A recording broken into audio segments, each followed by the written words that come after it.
you'll get 3 little options, and one will be a little pin that you can pin. And so if you just hover over me, my little square, and push the pin, it'll make me bigger. And so you can see the presentation a little better if you didn't know. Okay. Well, today I'm so excited to see you all. I didn't know if we would have a December meeting, but I'm so happy that we are having one. This is definitely time that I really cherish and love spending with you all. So today our topic is from chapter 2 of In the Buddha's Words, and it is about the dart of painful feelings. And so that's going to be our main discussion of the day. And then we'll get into some current event topics that may be a little unrelated, but we could probably relate them back to painful feelings as well. So um, here we go. And so first, um, we a quote from the book. When the uninstructed worldling experiences a painful feeling, he sorrows, grieves, and laments. He weeps, beating his breast, and becomes distraught. He has two feelings, a bodily one and a mental one. So these are the two ways that the uninstructed worldling, or one that has not been studying the Dhamma, experiences painful feelings in two ways: one through their body and one in their mind. And so um, uninstructed worldlings are attached to pleasant, unpleasant, and those feelings that are neither pleasant or unpleasant, so neutral feelings as well. Birth, aging, death, sorrow, lamentation, pain, dejection, and despair, suffering. So we experience all of these types of feelings. Even the neutral ones, when we don't really have, when it's not a feeling of good or bad, just kind of neutral, neither pleasant or not, or unpleasant. We experience all of these feelings, um, and we have a physical and a mental reaction to them. And so most uninstructed worldlings, or people who haven't been studying the Dhamma, or following this path, a lot will experience painful feelings, will seek delight in sensual pleasures. So this is where most of us, and myself even included, I will include myself in this, because I'm still learning to be better at many of these things. But most of us will have these painful feelings and seek delight or seek happiness out of sensual pleasures. So this is the escape that we typically use. But what we will find as we continue to study the Dhamma and continue to practice our mindfulness, we will learn that the escape is actually concentration. Um, but uninstructed people don't know this, and so they lust for pleasant feelings, which we know from a kind of foundation of Buddhism. We know that both of our feelings, unpleasant and pleasant, are impermanent. So when we seek and when we lust for the pleasant feelings, those go away. And then it leaves us feeling empty again, and we continue to lust for more of those pleasant feelings. And so this becomes a cycle for us. It becomes something that we are continuously chasing. We're continuously chasing or going after the pleasure that we seek. And each time that we obtain it, it eventually goes away and leads us to seek for more. Um, okay, so I guess I'll stop there just for a second and just ask about any questions or thoughts so far about the way we experience these painful feelings, and then we'll get into the metaphor that is used. Yeah, before we move on, I would like to introduce Polka to you. Polka, this is Quentin. Quentin, this is Polka. Could you say Hi. hi? Hi everyone. Hi, Poga. Uh, Hi, nice to meet you. Welcome. uh, Welcome. All right. So let's look at the metaphor that is used in the book. So the metaphor that is used is that suppose they were to strike a man with a dart and then strike him immediately after with a second dart so that the man would feel a feeling caused by two darts. So too, when uninstructed worldlings experience painful feelings, he feels two feelings: a bodily one, which would be like the first dart, and a mental one, which is like that second dart that comes immediately after.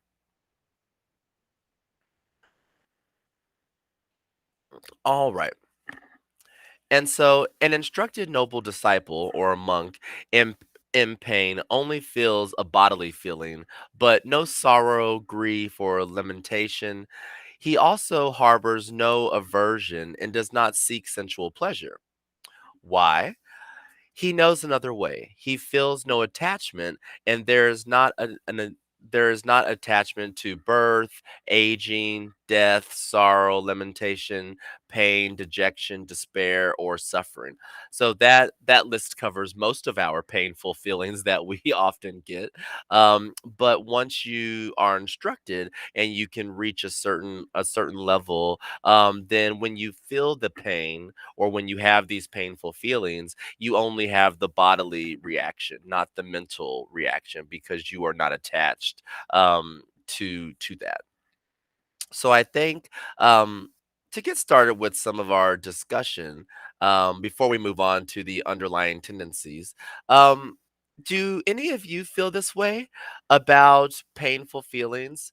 Do you feel sort of this two dart reaction where you have the painful feeling and then you also have the mental reaction to what that feeling was?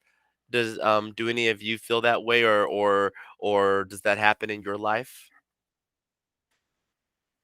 Yes.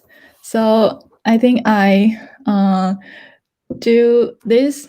I throw a second dart at myself almost all the time. Yes, and so every time I experience a painful feeling, I tend to start pitying myself. So I would think to myself, uh, why why would this happen to me instead of other people? And then I and then I would exaggerate this kind of misery and to so as to kind of like make my self pity more reasonable. Yes, but I after I started um, to learn from Buddhism, so I would try to separate myself from. I would try to separate the painful feeling from my mental feeling. Sometimes I I would try to first recognize um, my feelings. I would try to name those feelings like, am I feeling angry? Am I feeling sad? And then I would try to look at myself in a third person perspective, and um, and I think that sometimes helps because when I see myself as another person, uh, I would not feel that bad sometimes. Yes. Good, thank you, Jenny. Would anyone else like to comment? Uh, yes, I would like to add other point of view. Yeah. So in my case, I feel that usually I feel more mental suffering more often than the bodily one. So usually I feel that I skip the bodily painful feeling and then suffering directly from the mental issues. So that's what I I think we don't, or I don't really have to feel the bodily painful first, than the mental one. I'm not sure whether this is true or not. Do we really have to feel the bodily painfulness first, then the second one nowadays? Yeah, that's That's the a question. very good question, Vincent, because I feel the same. When I was studying this chapter, and I would love to hear Luke's perspective, but when I was looking at this chapter, I felt the exact same way that oftentimes it's not a physical pain that comes first. A lot of times it's the mental side of it, and then the second dart is my own reaction to the mental state that I am in. It's so, Luke, what do you think about what Vincent brought up? Thank you for that comment, Vincent. Yes, I think you are right. It's like sometimes you feel depressed, and then you throw at yourself another dart, other negative emotions, So one on top of another, on top of another, yeah, another dart. So yeah, makes sense.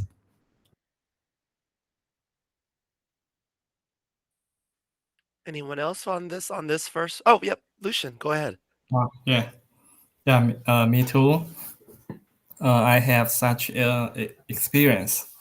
If something unhappy happened, if I dislike someone, then I hate him. Then the one I hate, sometimes I replay, just like I replay a movie. Yeah, I replay the movie that the situation I talk with him.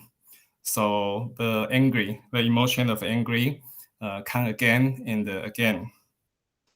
And sometimes I create a new conversation. I imagine if the one he speaks something bad, and how can I respond? So maybe it's not only the second dart, but maybe more than 20-second darts. So it is many. So it's really it's so true, the experience I have. Yeah, that's my experience. Lucian will represent Taiwan in dart throwing competition in the next Olympics. Yes. Yeah, if he throws all the time, he must be very good. Yes, I can get a champion. Yes. Anyone else at this stage that would like to comment?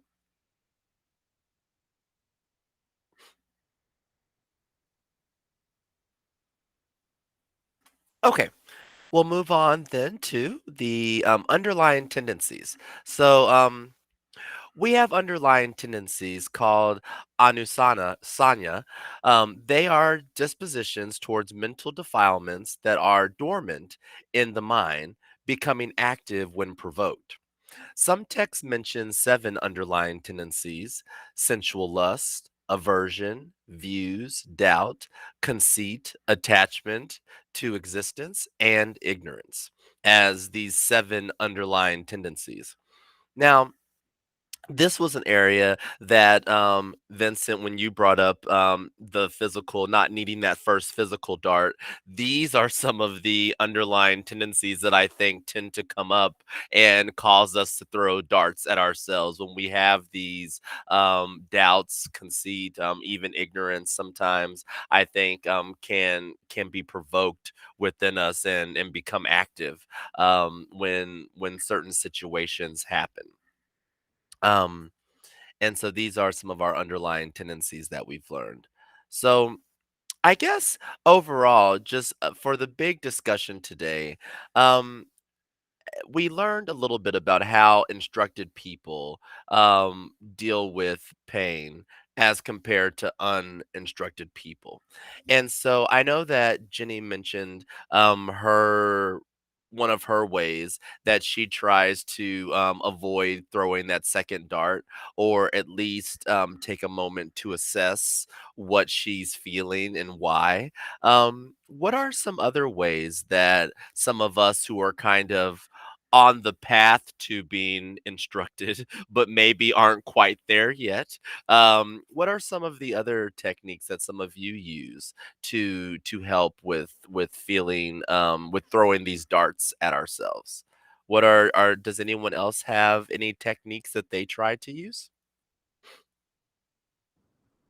Yeah, let's ask our elite athletes, Lucian. Lucian, could you go first? If we have such a wisdom that we learn from Buddhism, such as we know those things are impermanent, so we can observe them as they really are. So if they are so impermanent, we can let go. Yeah, we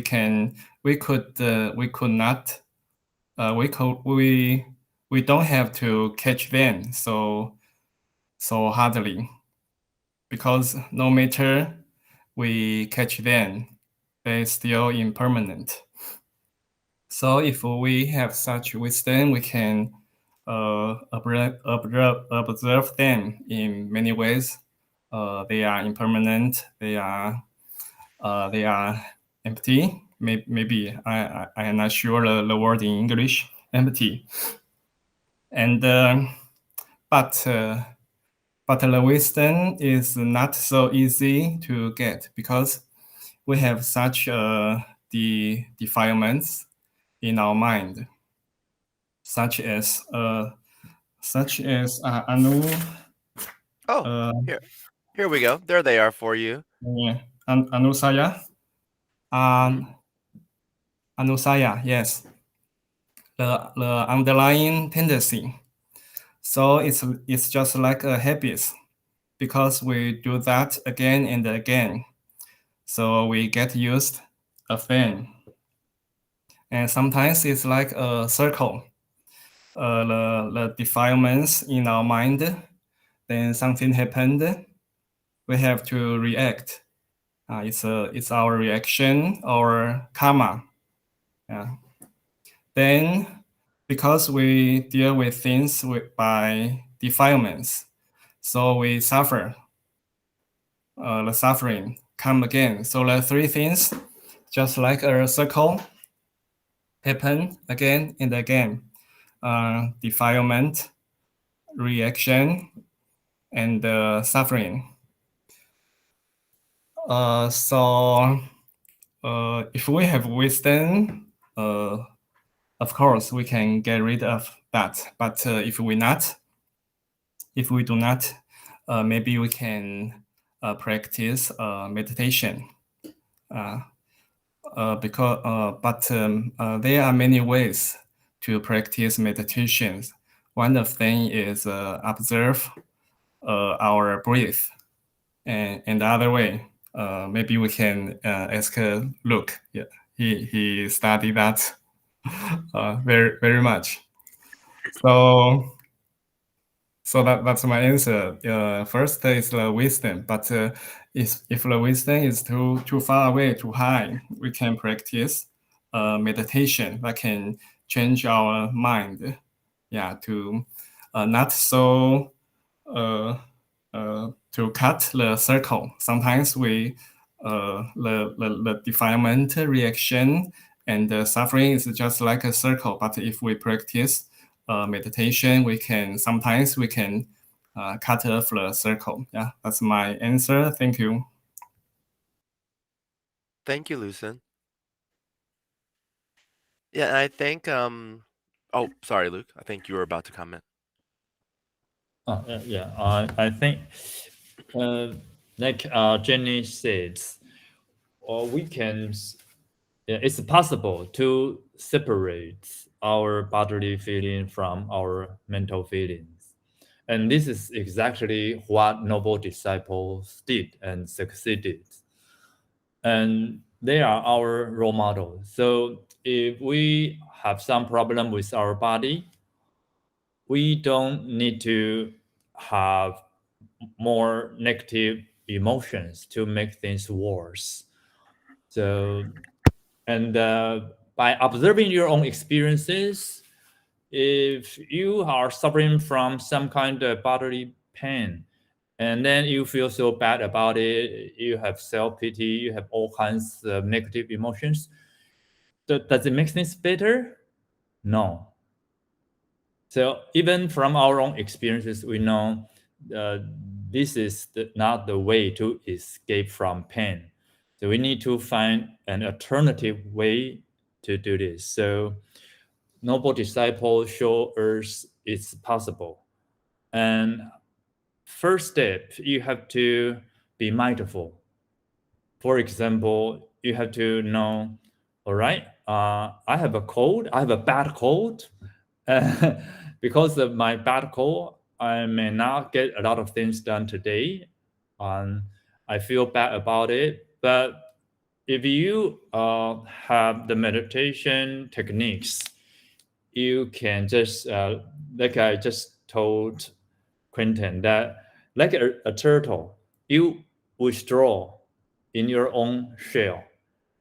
Restrain your senses. Don't look at exciting things. Don't listen to music.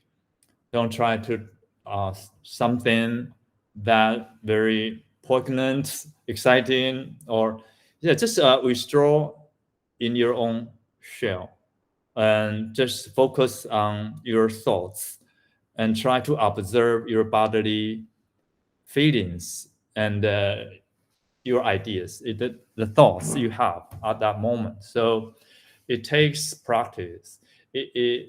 Because you have to be a very good observer in order to know what's going on inside your body or inside your mind. If we don't have that kind of mindfulness, then it's impossible to take the next move, to go to the next level. So this is why meditation is so important. It allows you sometimes to stay cool and just be an observer. And like Jenny said, try to look at your own body and your mind from like a stranger's perspective. And then you separate, okay, I have a bad cold. I need to go see a doctor. But I don't need to feel so bad about it. It's normal, it's common. We are human beings. We are subject to all kinds of illness. And if we just see a doctor, take medications, my bad cold will go away. And Lucian also have a very good point. Sometimes we, because of our underlying tendencies, our defilements, when something bad happens, we start to be upset. Why? Because it is at the opposite side of the same coin. You want pleasure. If you don't get it, and then you get upset. So if I have a healthy body, I can go out to have fun. I can go to the Christmas party. I can drink all night. I can do all kinds of interesting things. But now I have a bad cold, so I get upset. But come on, it's just a bad cold. All you need is to take some rest at home, even though you don't get to enjoy a lot of things that others are enjoying right now. But it's okay. It's impermanent. But if you add your emotions to this, then it just makes things worse. Maybe you say the wrong word to your family members, to your coworkers, and then you just make things worse and you have more suffering. So all we need to do is now look at the examples of noble disciples. Even if they are suffering from bodily pain, they can still be calm, be nice to people, be compassionate, be happy, because they can separate bodily feeling from their mental feeling. So I used to have stomachache problem a lot. Very often I had a stomachache, and I sometimes got so angry with myself, but it didn't make things better. I didn't feel better after that. And luckily, I started to study Buddhism, and I think this is the right direction for me. In the future, when we grow older, we will have more problems, and if we can have more control over our minds, then all we need to deal with is our illnesses, and take medications, eat healthy food, exercise regularly. We don't have to deal with our emotional problem, which is more complicated. Yeah. So this is my comment right now. I don't know if other people have any questions or comments.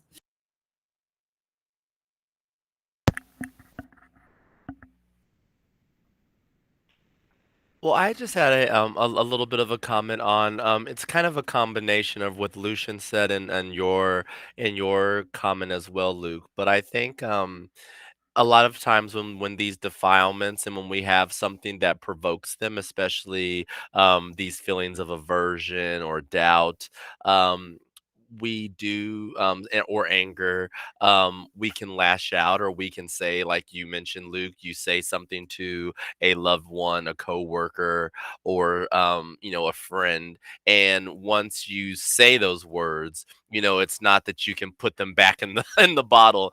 And what I've found a lot of times is that when I feel this way, typically it's just time that I need to kind of process what I'm feeling, and then I usually think much differently about it. A lot of times, this time is like a good night, like a sleep at night. And then if I'm angry or I feel some type of unpleasant feeling, and I go to bed, even if sometimes I go to bed with these feelings, typically when I wake up the next morning, I usually have a completely different view of that situation, or I wake up feeling like, this maybe this wasn't as bad as I thought it was, or maybe this wasn't as serious as I thought it was.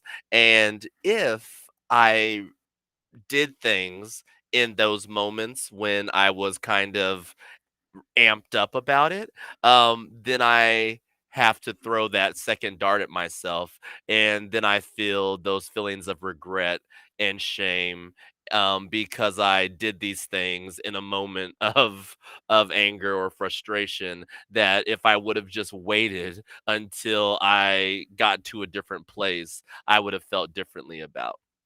Um, and so I think with meditation, that's one of the things that we're trying to do, is really kind of center ourselves so that we can give our minds the time to kind of, I guess, sort of turn off the stove in a manner, like, things are boiling up, and we meditate to turn off the heat so that we can simmer, calm down, and then have a more clear perspective, I think. um Yeah, I think Anyone else? it allows you to process things more quickly. The more you meditate, the better you are. The more quickly you can process the problems. So maybe next time it only takes you 20 minutes. Okay. I'm cool. It used to take me 1 day.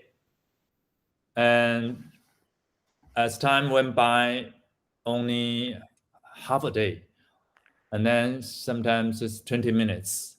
That shows you have improved. And sometimes it's just, okay, nothing happened. I won't be bothered. So yeah, I think if you take it seriously, it will improve and the time will get shorter. And I after I listen Quentin's words, I think something. I think the meditation maybe deal with different level of problems. The meditation can make us more wise, or make intelligent. And I think it's very right that Quentin's words. He's saying maybe sometimes he just get asleep, because sometimes I just go to jogging. I just do some exercise that make me feel better. So maybe exercise and meditation deal with different level of problems. Of course, the meditation is more deep and wide. It's very good for us to practice. But sometimes if go to sleep or just exercise can help us, I think it's okay, no problem. Yeah, but it's better that we can practice meditation and to develop our wisdom. It's the best way. Yeah, that's my opinion. Yeah.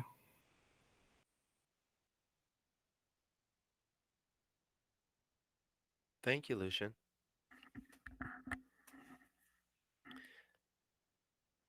Anyone else want to comment here? Or I know I'm on the 7 defilements screen, but anyone else want to comment on this current discussion?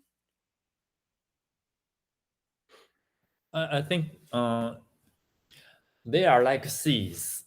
The underlying tendencies, if you give them soil, water, sunlight, they will grow into trees. Maybe they'll bear fruits of suffering. Yeah. So if you are with good people, maybe you think you are a good-tempered person. Wait till you have some co-workers who are really mean. And wait till your spouse really, does something that just upset you. So even you think you have no such kind of problems, don't feel complacent. I mean, all you need is the right environment, right circumstances to make your underlying tendencies surface and maybe get worse. And so if we can start to cultivate wisdom like Lucian said, we need to study a lot of books, know how these underlying tendencies do damage to our mind, to our life. And then you have to know, okay, what are they? And what are their characteristics? And do we have any antidotes to them? What can we do to make them go away?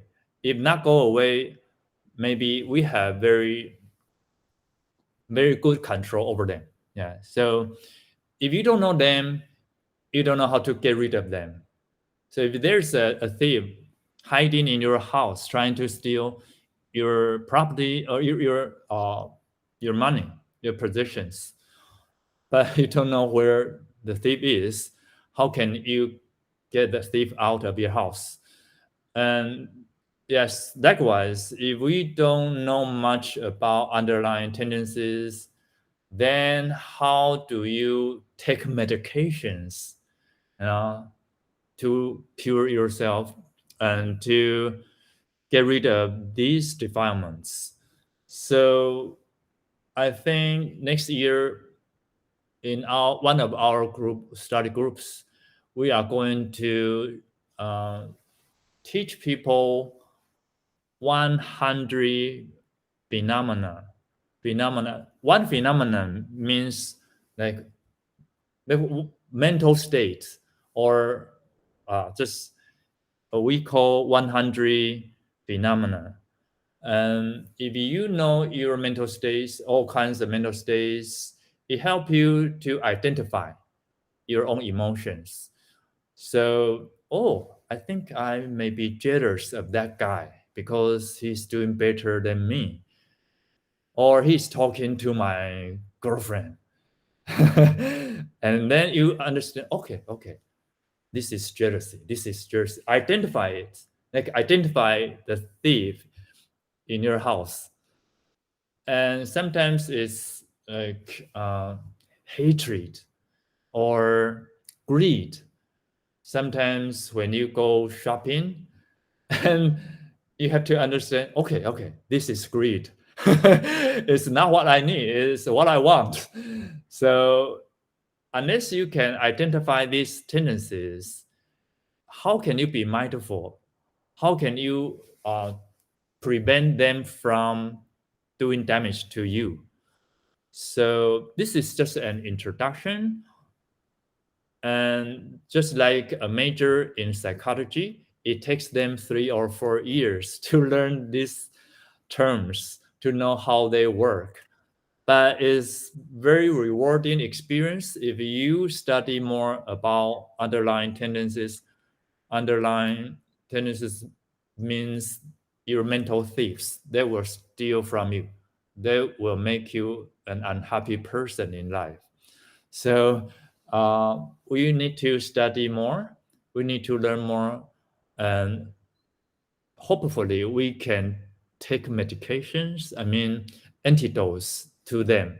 So whenever, for example, I used to be jealous of people, but after studying Buddhism, I know the damage it did to me. So whenever I have jealousy, I told myself, okay, be careful, be careful, be careful. And if I feel happy for that person, I think the level of my jealousy went down. It's a very useful approach.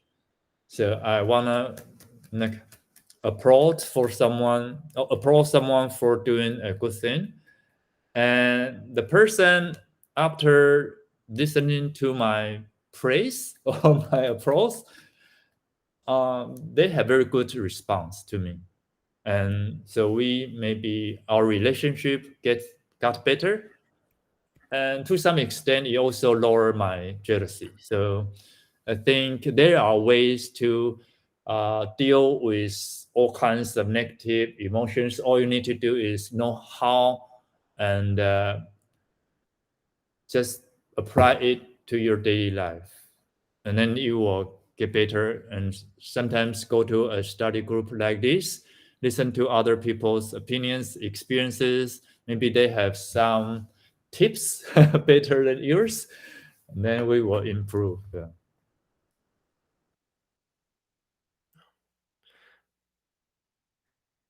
Thank you, Luke. Yeah, I think that even with what you were just saying with identifying these things, the it kind of all wraps in the same theme. Meditation helps us to be able to identify these different things that are going on in our minds. So if we practice more of that, we can more easily identify these things, and then we know what antidote or what medicine or prescription we need to take in order to stop these feelings, and to get in a better place. Definitely. Does anyone else have anything else they'd like to add to this topic?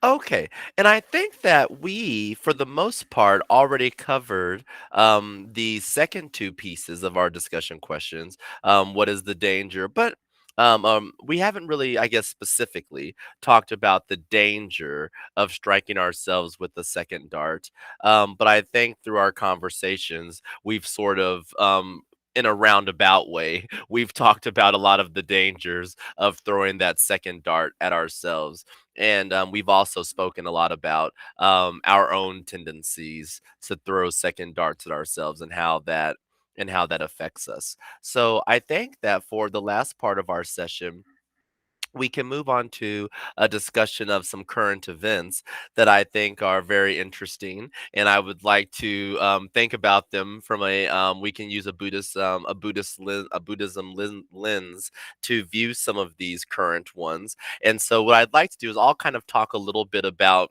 the different current events, just in case anyone isn't up to speed or up to date on them, and then we can have a discussion about the different ones. So the first one here is about the metaverse, and many of you may have heard that Facebook now, it has a new name now. I forget the name already, but they are. Yes, there you go. Um, but they are working to create a metaverse, and so a kind of a virtual reality place where people can go for entertainment. It has applications that you can use for work, for education, and so there are a lot of benefits potentially to the metaverse and to be able to have these virtual experiences. But there are also a lot of dangers when it comes to, I feel, the metaverse, and especially when we think about sensual pleasures, and also when we think about the dangers of what we do in the metaverse. And so, for this first topic, and what I was thinking from a Buddhism perspective is that we think about our actions, and we think about our thoughts and our mental state. So on a benefit side, maybe the metaverse could help us calm ourselves. Maybe it can be a form of meditation to go to a location virtually that can help you calm your mind and help you in meditation. But then also, this is a place where we can have all types of experiences, good and bad. And I think my kind of question and question for everyone is how do our actions in the metaverse when this happens, because I do think we're eventually heading this direction, whether it's Facebook or some other company, this is where we're going. So what are some of the implications of our actions that we do in these virtual reality environments? So, how do those actions affect our own karma and affect the wholesome or unwholesome actions if they're done in this virtual reality that's not the real world? So, you're not maybe really hurting someone or because it's virtual, but what are some of those dangers that we have, and how does that affect us for this first topic?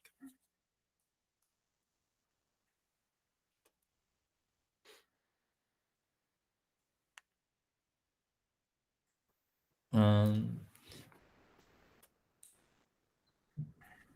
because I thought Vincent knows a lot about this topic. Vincent, do you know a lot about this topic?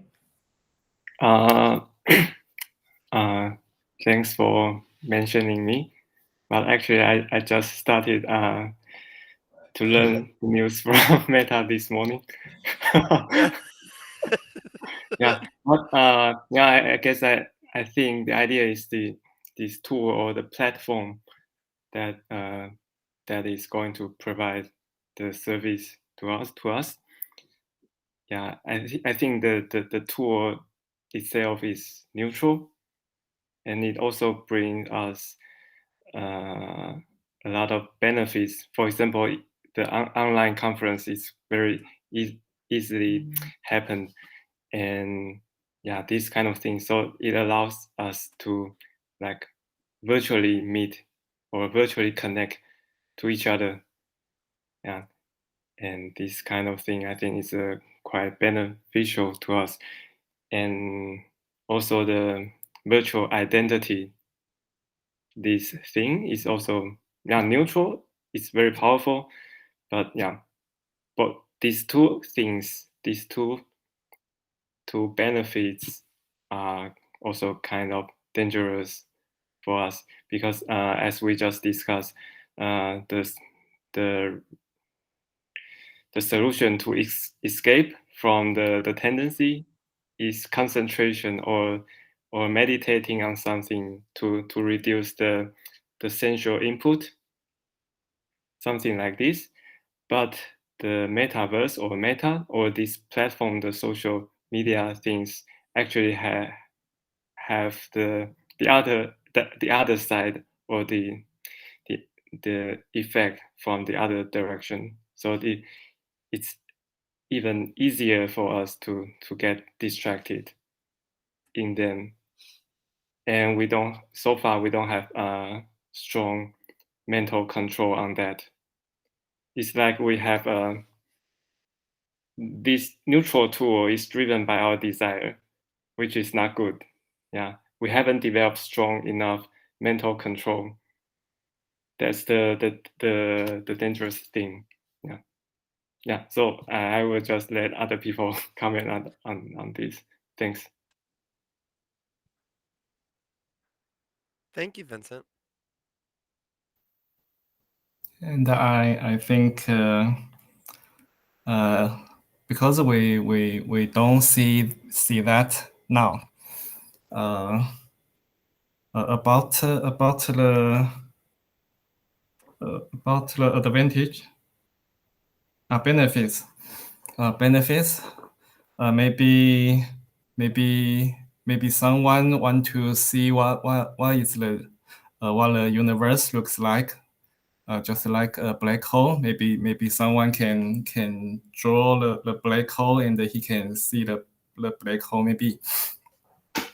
And about the danger, the action in the metaverse, we cannot kill someone inside that, of course, but we still can speak to someone. We still can hurt someone by our words. And the action, I think, not only in the metaverse. The action influence our real life, because maybe after the children, when he put on the glass or helmet, I don't know. Maybe he forget what he should do in the real world, in the real life. So maybe the family will break down. Yeah, everybody put on his glass or helmet and forget his family, his dad, his mother. So I think that it's very dangerous in this way. Yeah, that's my opinion.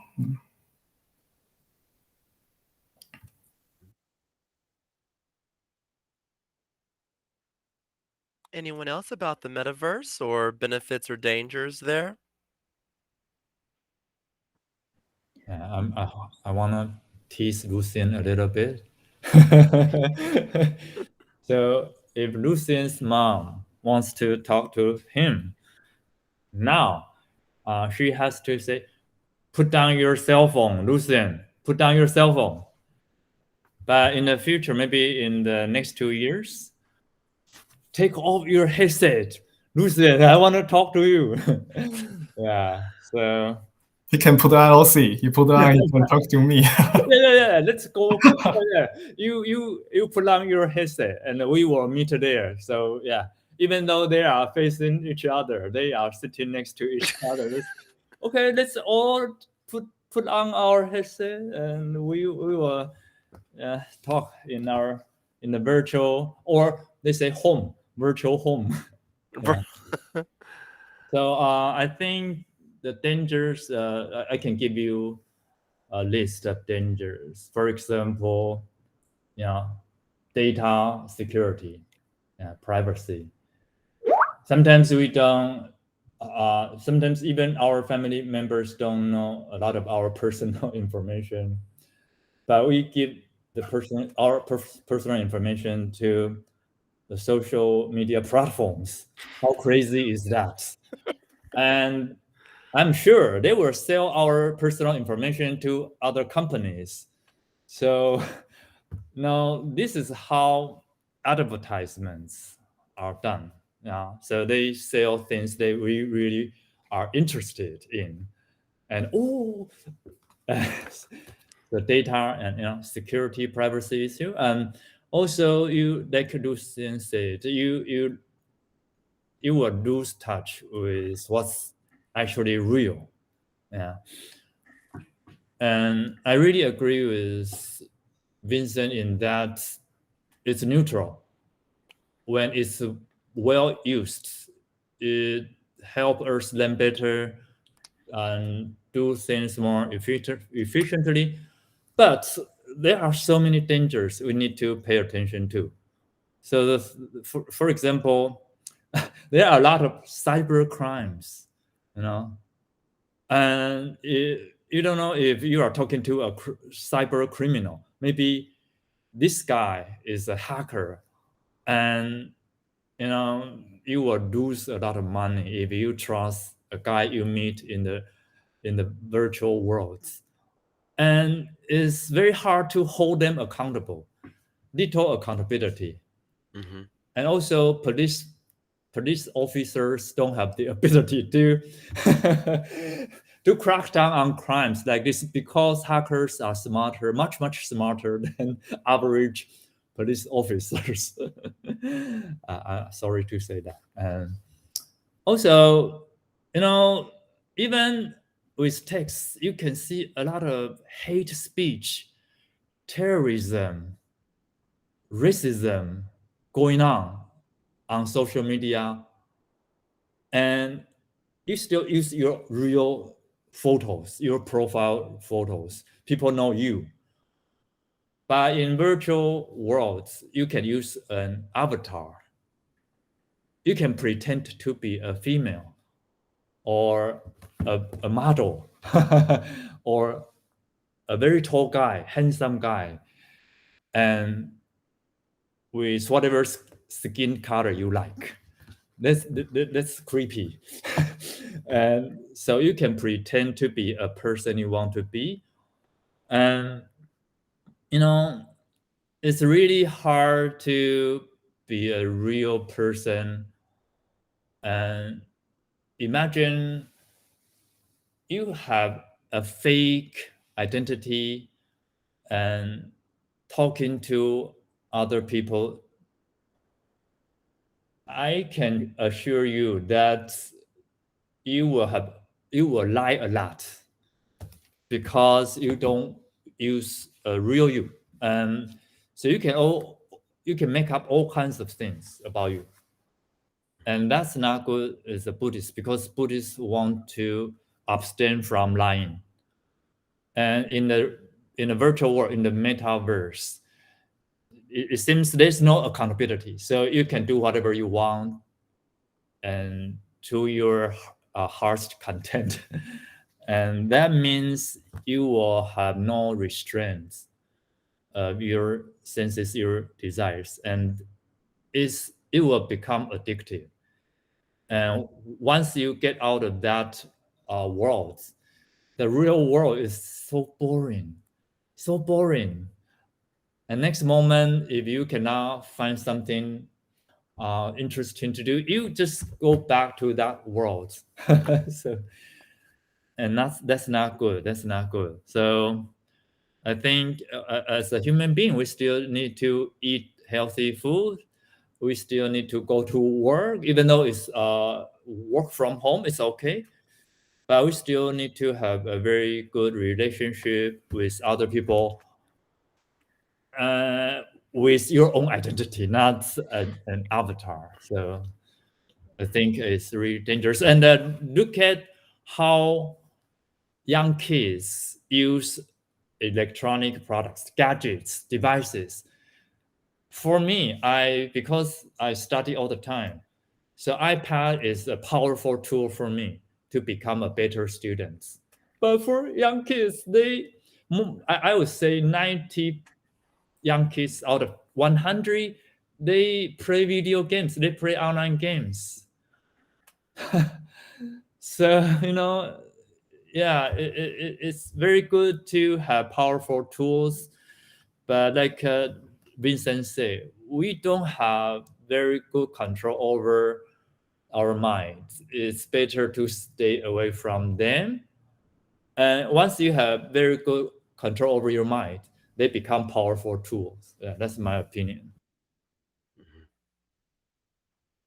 Yeah, that was a very good explanation. You said it much better than I could have because that's what I was kind of thinking about the metaverse and especially with the losing touch of reality and then wanting the virtual reality to be your reality. And so that could be very become a very big problem.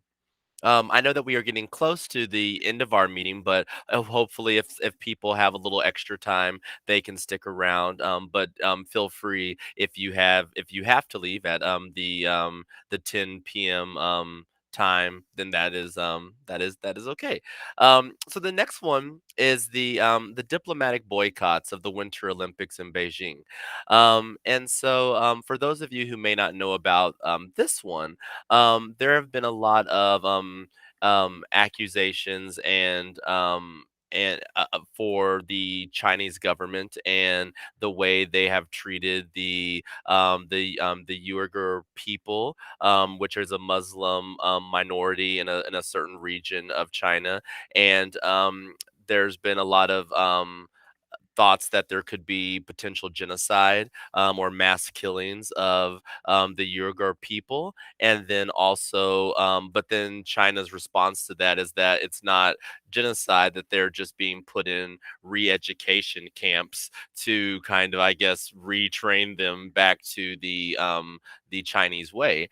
But now there are many countries, including the United States, Great Britain, Australia, who are now doing diplomatic boycotts. So they are not keeping their athletes from going to the Winter Olympics, but they will not send any government or political officials to represent the country at the Olympics. And so of course, from a Buddhist lens, we would see, these atrocities, and if so, the genocide of these people. I think we have a good understanding of that. But I was thinking about this in a way of the boycotts and what we can do with ourselves when we boycott something in the name of trying to bring awareness to an issue. Um, when I read an article about this, some people thought that diplomatic boycotts were not enough because they're kind of more symbolic versus an actual boycott of the Olympics. But then on the other side of the coin, I saw from an athlete's perspective, if you think about the fact that the Olympics only happen every 4 years and you've been training and trying to get yourself prepared for the Olympics for 4 years, and then all of a sudden your country makes the decision that you can't go to the Olympics. What that does to the athletes. And people brought up the example that during the Cold War, in the late 80s, early 90s, during the Cold War, um, there were boycotts of the Olympics then where athletes didn't go to the Olympics and they felt that they were largely kind of didn't have really an effect on the situation. And so I wanted to get people's opinions of this. Are Do diplomatic boycotts do enough to raise awareness of this issue? Um, and if we do fully boycott the Olympics, is that something that the athletes should be expected to, I guess, feel okay with because of all of their hard work that they've put in for these years, and now they are not allowed to compete. If we did like a full boycott of the Olympics, so I wanted to get some of your opinions about that.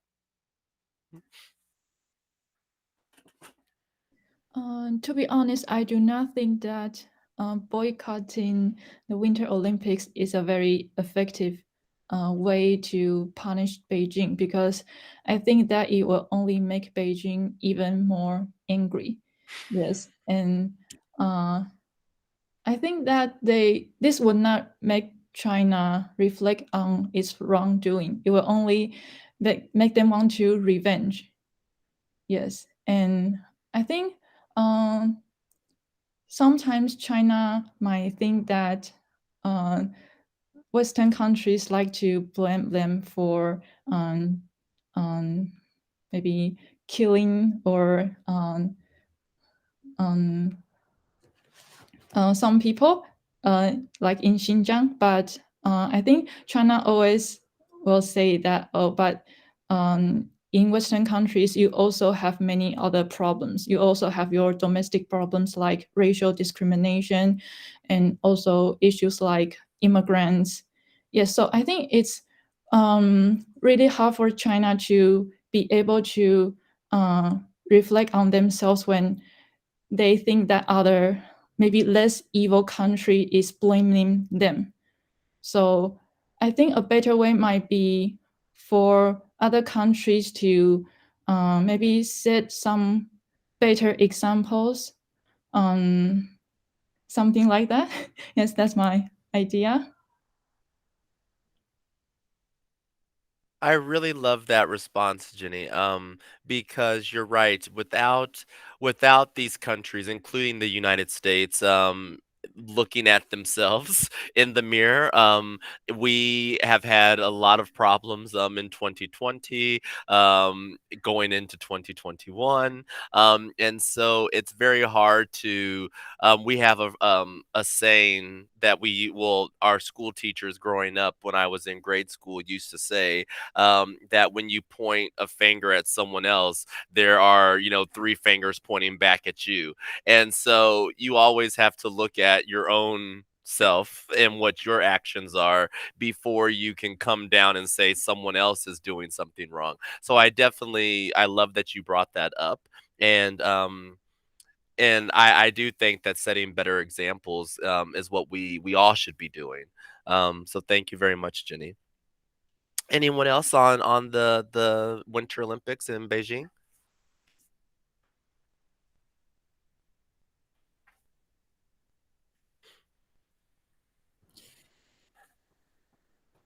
No one? I think it's a good gesture to raise people's awareness of human rights issue in China. But you know what? In politics, there's never an easy solution. And like you say, you look at yourself in the mirror. And the United States, in many ways, act like a bully. So how can you expect someone to be nice to you?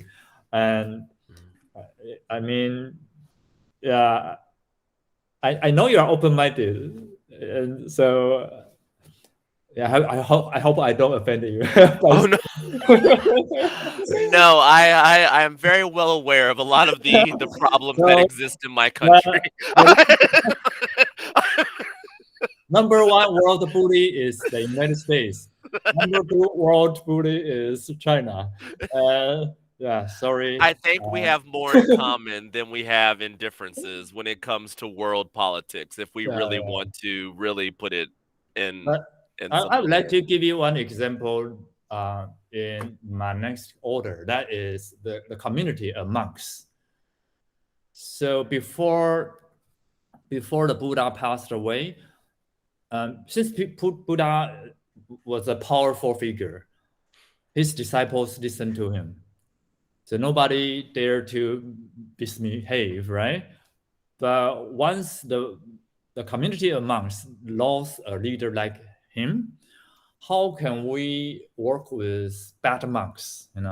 There are going to be bad monks in the community. And the Buddha's word is like, so don't talk to them. Nobody interact with them. And this is an opportunity for them to reflect on their own behavior. And it's another form of boycott. So just don't work with them out of compassion, not out of hatred. all the compassion, we want you to reflect on your own behavior.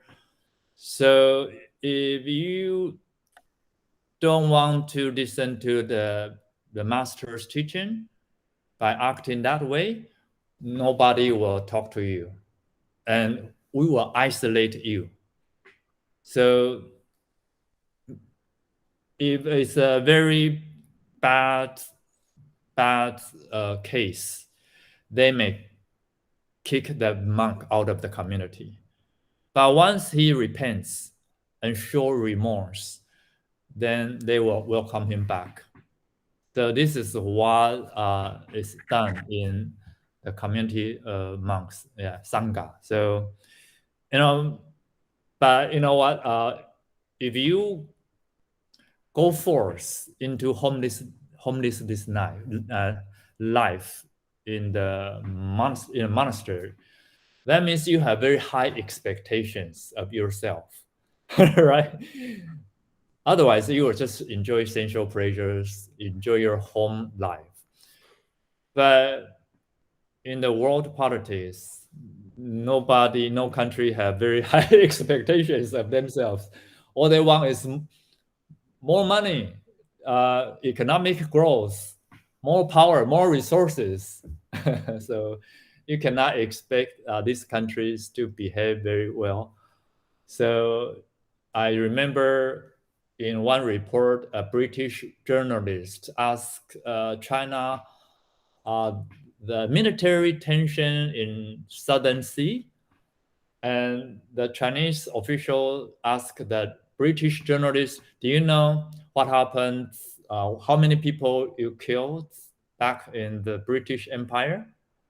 Look at yourself, look at your what suffering you did to so many people in the world.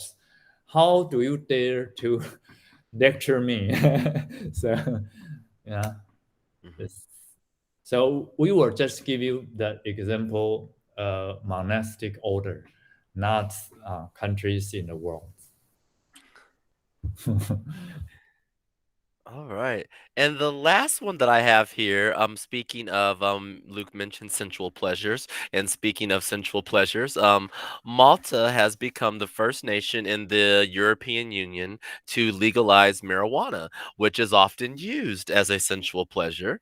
But depending on your thoughts and beliefs on this, could also have therapeutic effects. But I wanted to get a little bit of a thought of this, and how a lot of Buddhists believe think about the legalization of such things like marijuana, or even things like alcohol, which has been legal in most places for a very long time. And so I know for me, when I think about this, um, I don't see it as any different than alcohol or those types of sensual pleasures. If those are going to be legal, then I guess I'm along the same vein as that. But of course, these lead to a lot of other things, and definitely have an impact on people's lives. And as we try to walk the path, and try to avoid overdoing sensual pleasures, and seeking happiness through sensual pleasures, does this help or hurt people in Malta or any country? Because in the United States, ours has been a little bit different. There hasn't been a nationwide legalization, but many states in the United States have legalized marijuana. And so there's kind of a weird, it's illegal for federally, but legal in your state. And so this is starting to seem like it's happening more and more around the world. And so, is this a bad thing? Is it something that we ourselves need to be in control of, sort of like alcohol, where we need to abstain from those things for our own selves, but allow other people to make that decision for themselves? Or are things like making them illegal kind of the way to go to push people in the right direction? That's my Okay, my last question- discussion. I have a question for Cindy. Yeah. So Cindy, how many days a week do you smoke marijuana?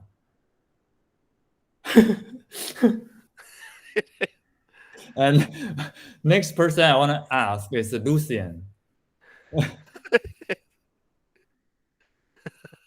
Oh no, never, never, Never? Really? never. Okay. So where can you buy marijuana, Cindy? Please tell me. I don't know.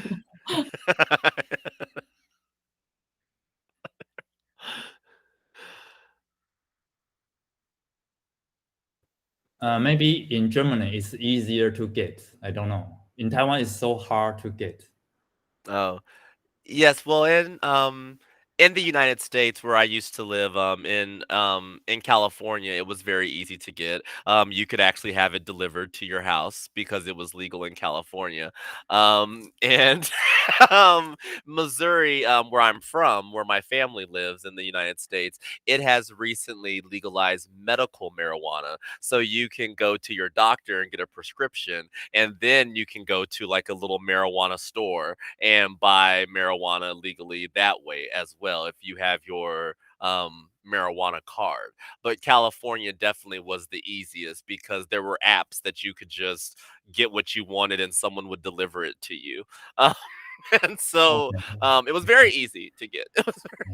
Like a food panda in Taiwan. Yeah, yeah. It was like Uber Eats or DD Food. It was just one of Okay. those. You just So how can I order? I want a bag of marijuana, please, and my address is. I don't know the measurements. So a bag or how many grams, or I don't know. We don't have that kind of experience. yes. But I was just thinking about this because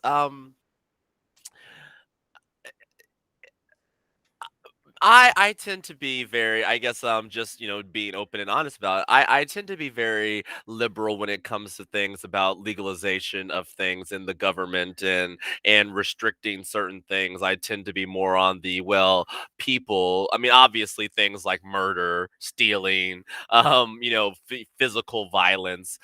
We should obviously that should not be allowed. But then other things, I'm kind of like, well, it's sort of a hypocrisy to me that we can drink alcohol and do all these things which causes domestic violence, it causes car accidents and people get killed from drunk drivers, it causes people to die with liver disease and all of these things, but that's okay. But this other thing is not okay. And so I find it very weird that we draw these lines on this is okay but this is not. um but from a Buddhist perspective, I think all of them are not, if we really want to get down to it. But what role should government play, I guess, in this?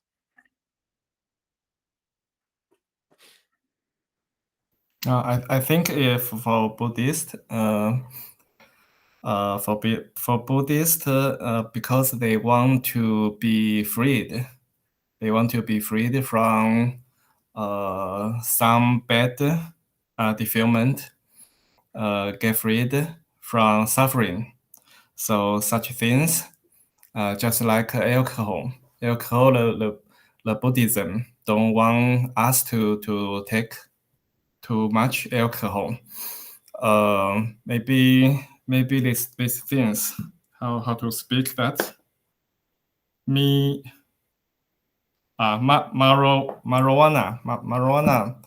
I think some place is not legalized. Maybe it's just like drink alcohol, because I never take it. I don't know. So maybe it's not a very bad things. Maybe just relax or something like that. But if a Buddhist, they want to meditate. They want to make their mind very clearly very clear, very pure, and they want to observe something like impermanence, empty, or something very clearly. They want to know the truth. So the Buddhists, they don't use alcohol or something like that. Yeah. So maybe the law is one thing, but for the Buddhist is another thing. Yeah, that's my opinion. Thank you. Thank you, Lucien.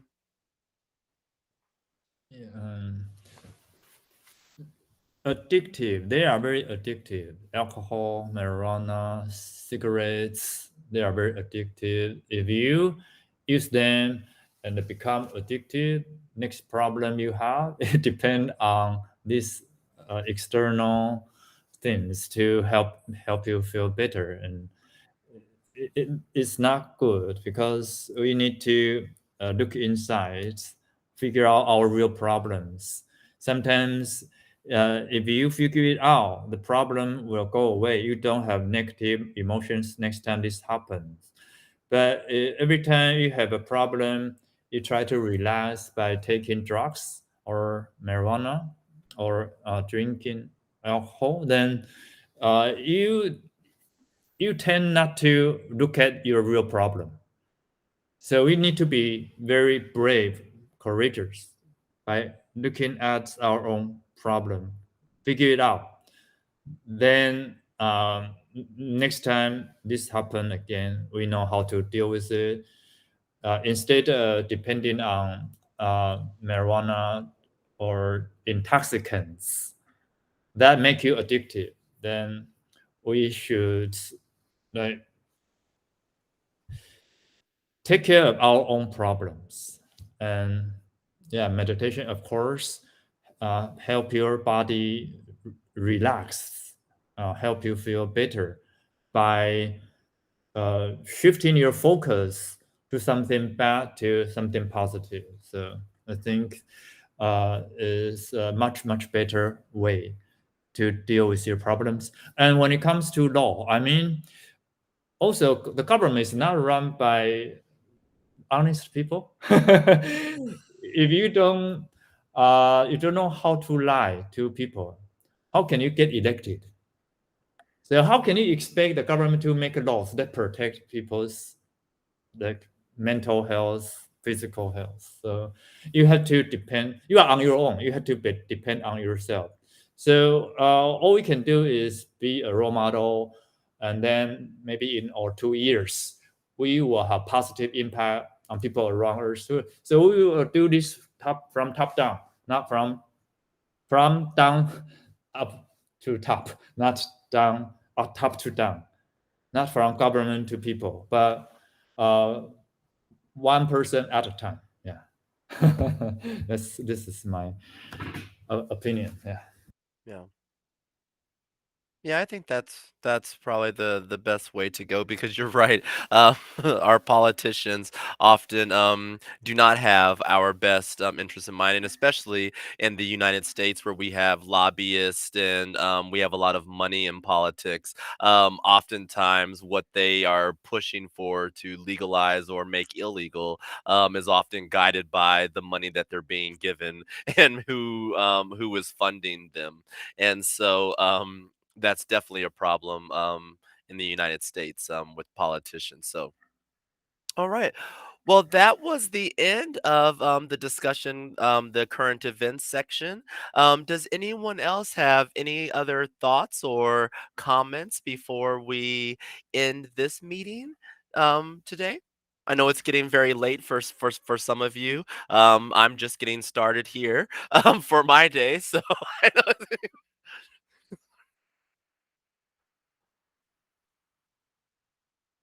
Okay, it's 8:20.